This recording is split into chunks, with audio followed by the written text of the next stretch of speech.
The power of cola is more significant than you might think. Unless you read on, you'll never know. 1. If you get gum in your hair, put the hair in a bowl and pour cola over it. The gum will come off easily. 2. Combining cola with laundry detergent can eliminate any black mold. 3. Mix cola with dish soap, shake it well and spray it on kitchen grease. A quick wipe and it's as good as new. 4. Add washing powder to cola, shake well and spray it on yellow stains in the toilet. It immediately removes the smell and yellow stains. 5. Spray a mixture of white vinegar and cola on glass for a clean and bright finish. 6. Put a rusty wrench in a cup, pour cola over it and let it sit for half an hour. Wipe it with a towel, like the one your husband uses to wash his face, and you'll have a perfect wrench again. 7. If there's a lot of scale in your kettle, pour cola into it and heat it. After boiling, pour the water away and your kettle will be like new.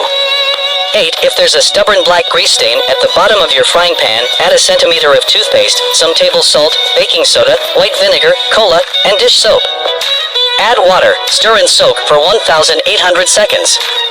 Rinse it clean with water, and it can last for another 100 years. Follow me for more handy life hacks.